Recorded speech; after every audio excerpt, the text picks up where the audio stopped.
turn your volume up or get closer to your microphone? I can, is this better? That's a little better, yes. If you speak louder, that would be fine. Okay, I'll speak up. I want to thank Joe and the NCI Technology Transfer team for helping put together this presentation. We have discovered that Tempol is a potent antiviral, and that was based on our basic work with iron sulfur cluster cofactors in proteins. With much experience, we looked at COVID proteins and saw that they were likely candidates to have these vulnerable cofactors that were not known to exist. And so with that, the presentation is use of Tempol as an antiviral against COVID-19. Next slide, please. And of course, everyone is aware that it's a public health concern for the present and the future. Infections are continuing to rise despite the presence of many fine vaccines, and there are distribution limitations for them. New variants have developed, as in the Delta, and may continue to develop. And there is the potential for new, not necessarily new, but individual coronaviruses to penetrate into the human population in the future, many of which already have cause, or several of them are causes of the common cold. Next slide, please. Next slide. Okay. Tempol as an antiviral pill. Tempol has been an NCI project for about 40 years. It's a small molecule. It's a stable nitroxide that acts as a free radical. In our case, it targets the RNA-dependent RNA polymerase, RDRP, and destabilizes the iron sulfur cluster complexes that are necessary for the RDRP activity. And that's work that we showed, but I'm not going to give you details about because it's written about extensively in a science paper that was published in July of 2021. It inhibits viral replication. I'll show you a cartoon of that. And we view it as a COVID-19 therapeutic that would function in the first phase of the illness when you want to prevent viral replication. Its advantages are oral administration, which we've had experience with ourselves in mouse experiments. And our colleague Jim Mitchell has had experience with that. The target for Tempol is highly conserved amongst coronaviruses. We find, and others have found, that it has an extremely promising safety profile. And this is, I think, one of its great advantages is that it's not a mutagen and not something that is likely to cause harm to people. And in fact, according to our colleagues, it's been difficult in some animals to even establish a lethal dose of Tempol in animals. Obviously, it's much cheaper than the monoclonal antibodies that are on the market. And we have shown, and I'll show you some evidence that it potently inhibits viral replication. Next slide, please.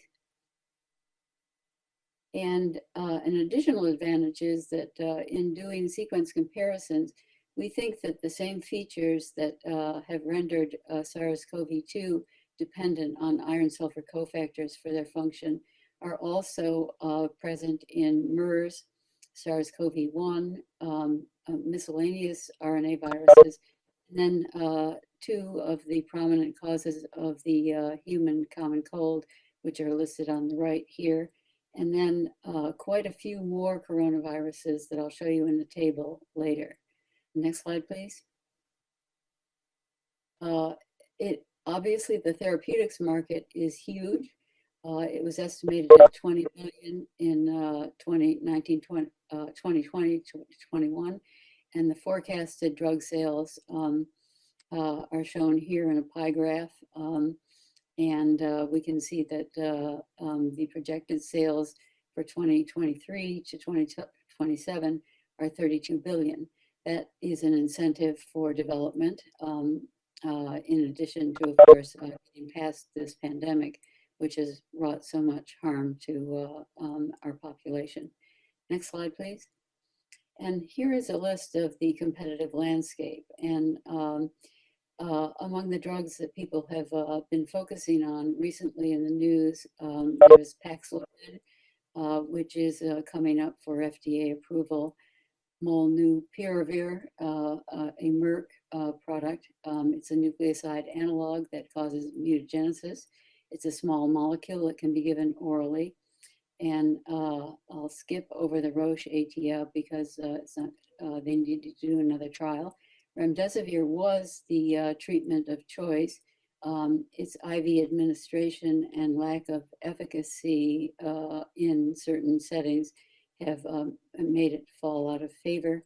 But the fact that you have to find a place in order to receive it IV makes it introduces barriers to its use. And those same barriers apply to monoclonal antibodies that have been generated by the companies that are listed below. Tempol has an oral route of administration that's well established, and it has an entirely different mechanism of action from all of these others that are listed, in that it disrupts the iron sulfur cluster cofactors that are necessary for the RDRP of SARS-CoV-2. It's a small molecule, and it's readily distributed.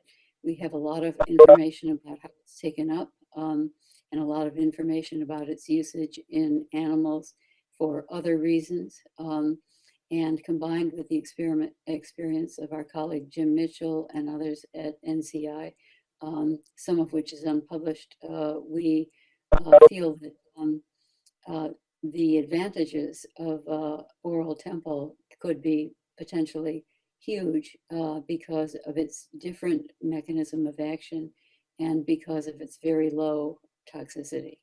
Next slide, please. Here is a cartoon. There is more information in our science paper, but basically the functional NSP12, the RDRP, acquires 2 cubane iron sulfur clusters and then participates in formation of the replisome, as is shown on the right, where it affiliates with NSP8, 7, and then also the helicase and the NSP16 and 10. And when the iron sulfur clusters are there in our in vitro assays, we see that the product shown in yellow here in the box is readily made, and so it's fully functional. Now, in contrast, if you look after Tempol intervention on the NSP12 and reconstitute this complex, we see that the product, the copy of this strand of nucleic acid is by and large not made. And so it makes a huge difference because that is the key to the viral replication and the spread of the infection. Next slide, please. And we have shown that Tempol displaces iron sulfur clusters in the RDRP. And we've done that by many different routes, and I'm going to show you a few of them.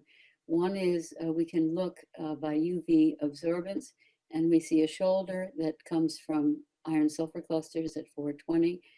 There's an arrow pointing to it on the right, and the intact NSP12 that has not been treated with Tempol shows the shoulder nicely. But if you treat with 2 different concentrations of Tempol, you see that you destroy that shoulder, and that corresponds to destroying the intactness and presence of the iron sulfur clusters. Next slide, please. And here is a picture of how they are essential to RDRP activity. And it's an in vitro assay, a primer extension assay. And you can see that there are 3 groups of cysteines shown here, boxed in red, and that when we mutagenize them to have serines, that means that they no longer can ligate an iron sulfur cluster, which is usually ligated through either a histidine or more usually cysteine. And so the loss of the proper ligands results in the inability of this protein to perform the primer extension, and you see no product or very little product in the red boxes that have been highlighted here. Next slide, please.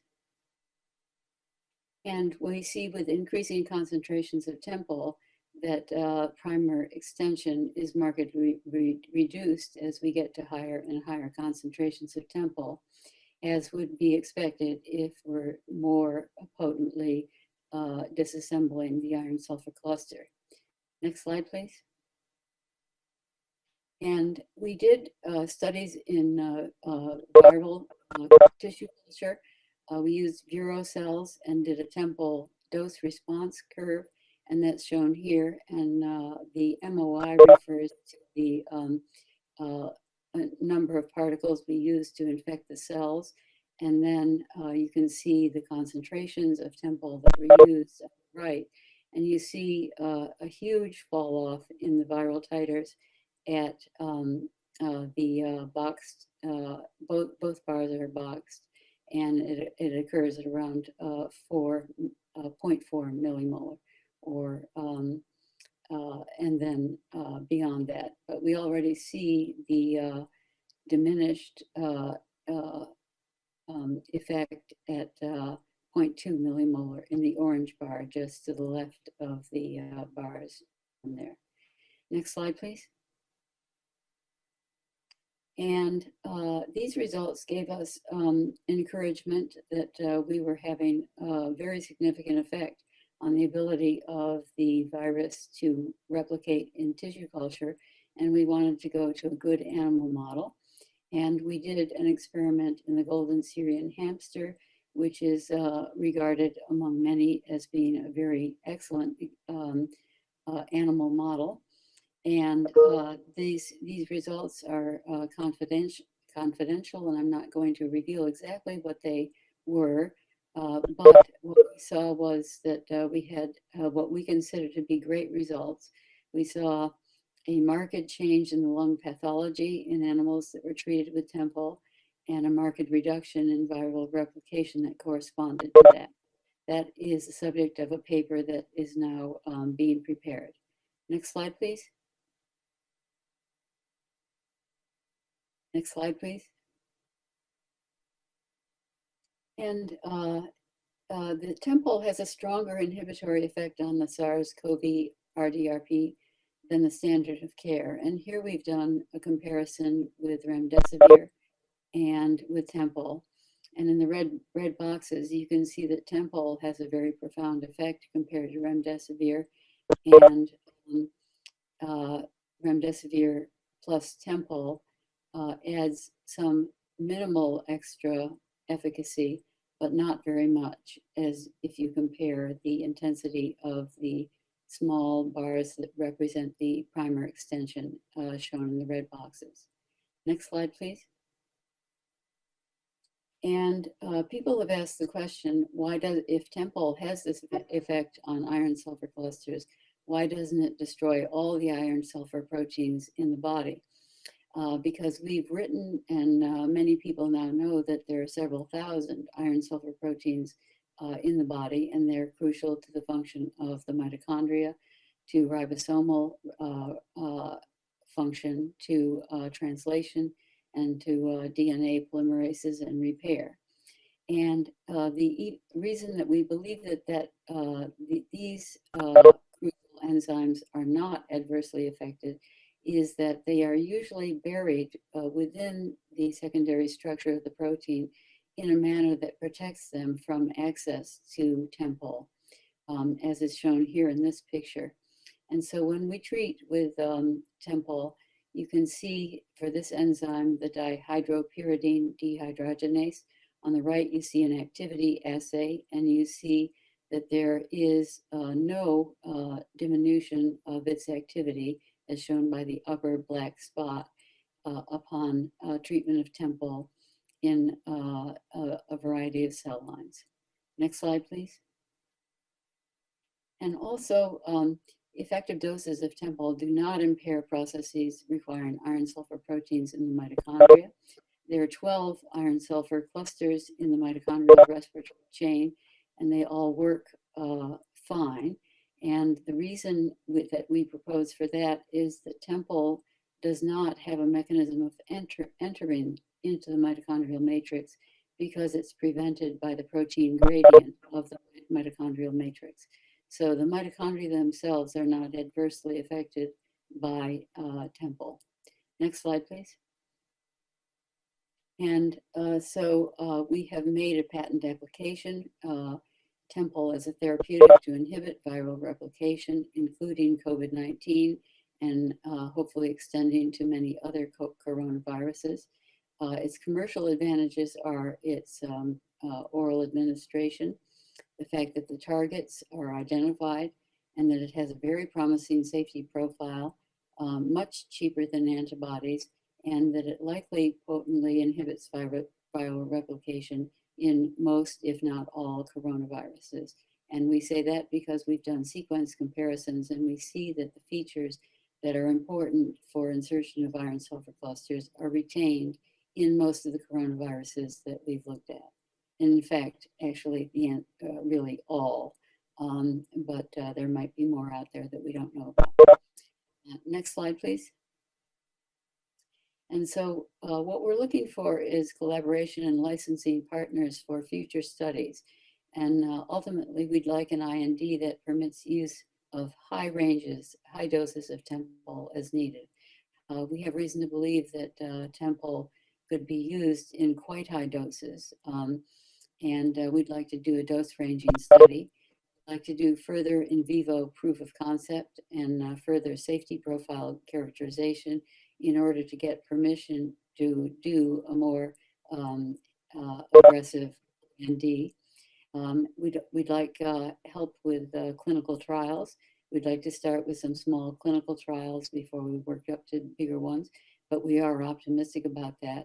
And we would like commercial development, and we think that we feel really morally bound to push as far as we can with this, because we think that something that is so cheap could be readily manufactured in many places in the world and could be readily accessible to people who do not now have access to treatments for COVID. And we hope that this webinar will generate the kind of interest that we need in order to move forward quickly. Next slide, please. And so here is our contact information. My email is there.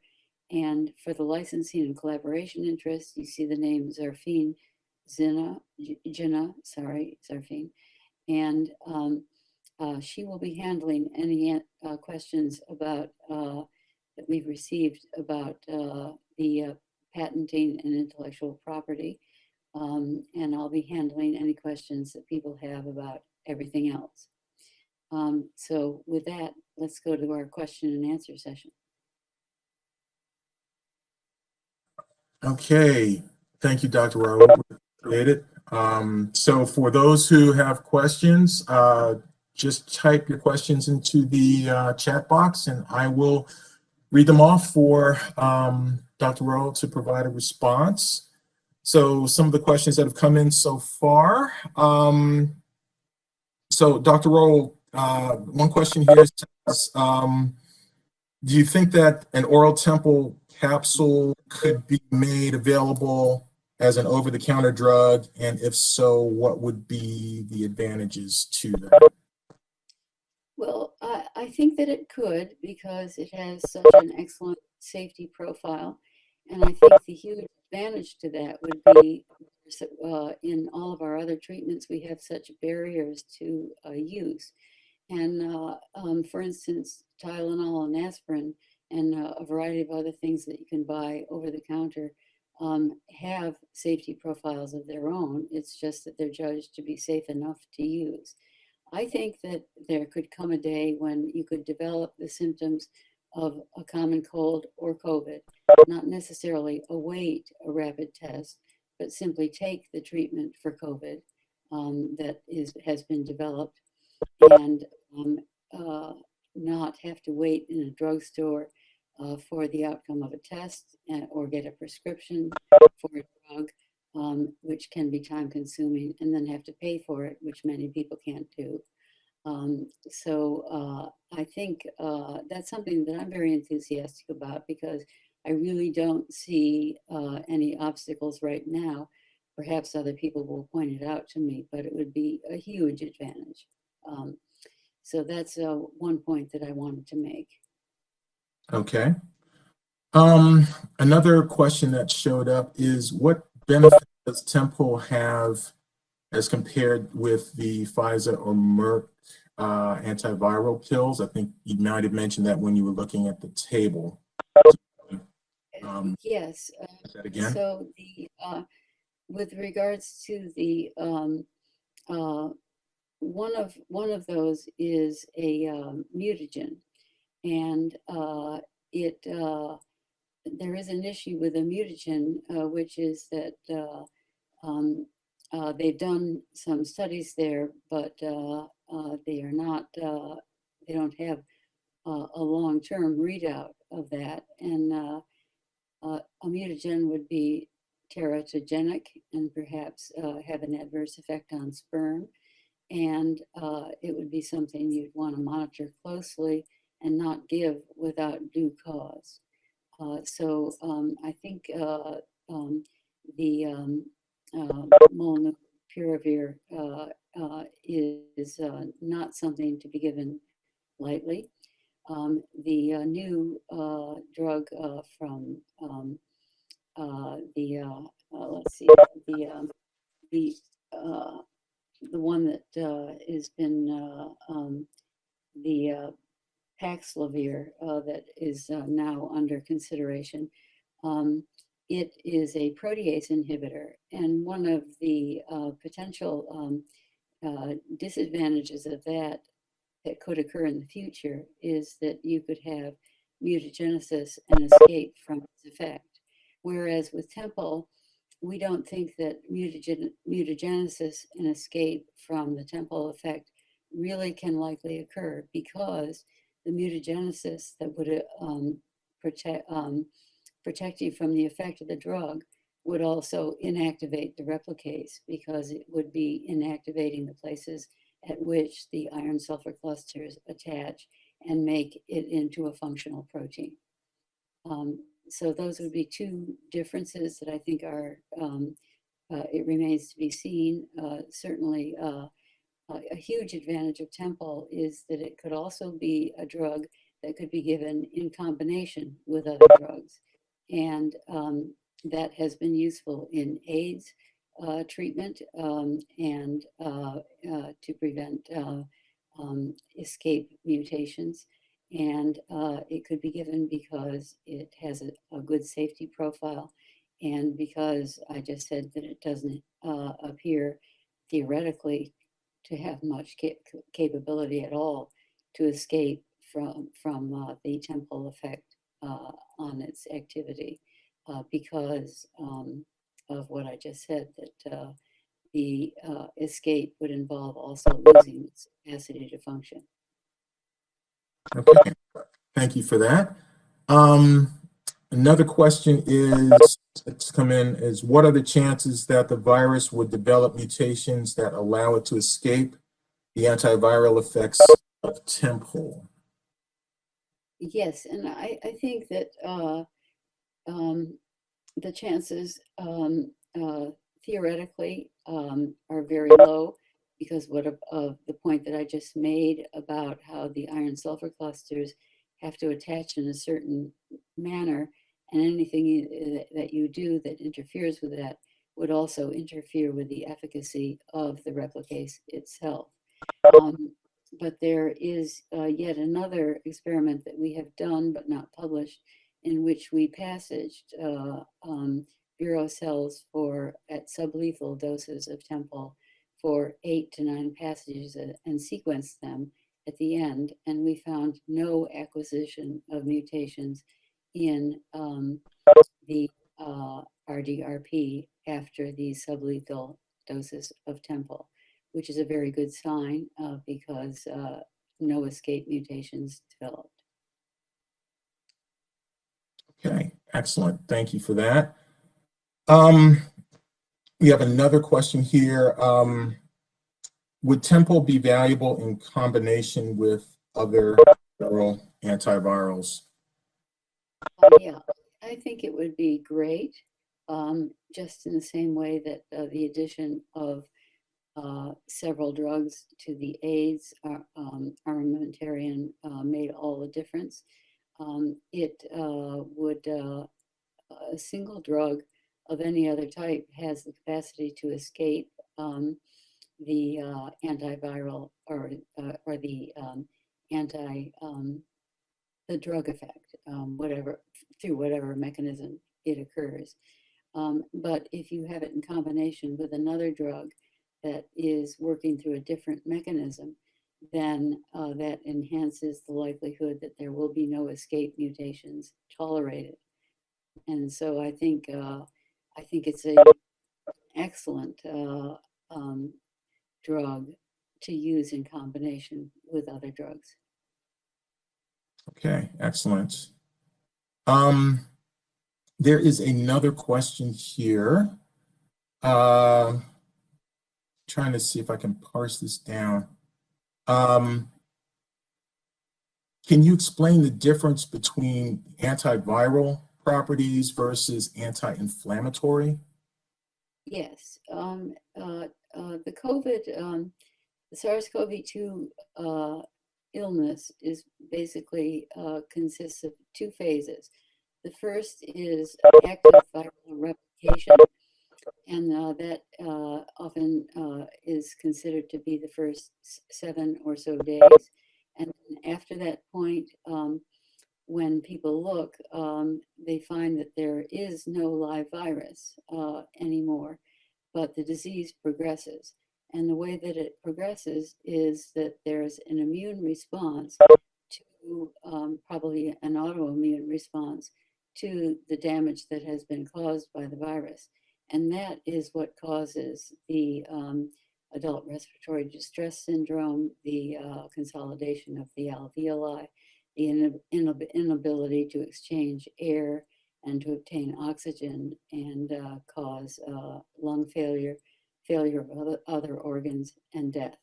And so the early phase is not associated with any of those findings, to my knowledge. Okay, excellent. Excellent. So we've got, let's see here. All right, so let me take a moment to address some of the other questions as a group.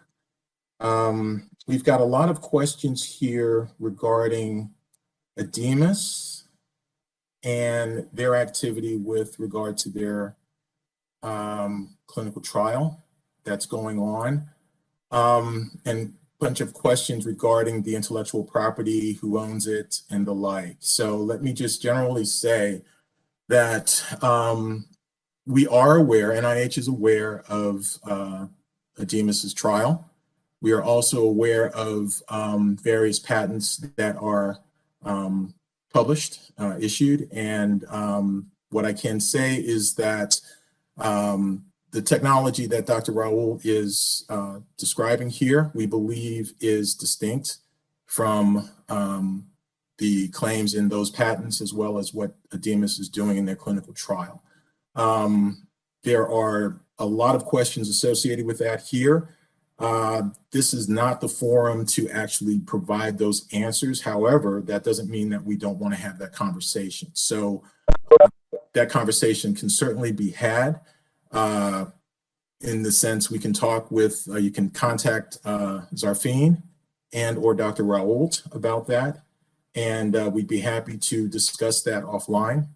Because again, the variety and number of questions that we have associated with that are too numerous to answer in this particular forum. So thank you for those questions. And I'm going to ask you to direct those questions to Zarfine as well as Tracey after the presentation is complete. But we are aware of those patents, and we do believe that our claims in our patent application, as Dr. Rouault described here are distinct from what is currently publicly available.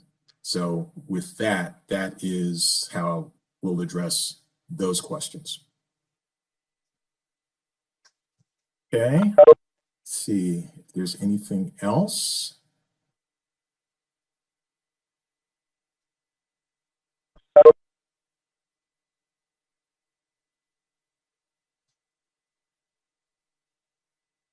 Okay. And it does not appear that there are any more questions related to. I think one thing is there are questions about where Adamus is conducting a clinical trial, and I can't speak for their results. And I would suggest that anybody who has that question direct it to them directly. Okay. Excellent. Thank you for that. All right. Well, if there are no other questions regarding associated with the presentation, we will let everyone have 15 minutes of their life back. And thank you all for joining the webinar. And we will see you on the next one. Take care. Bye-bye.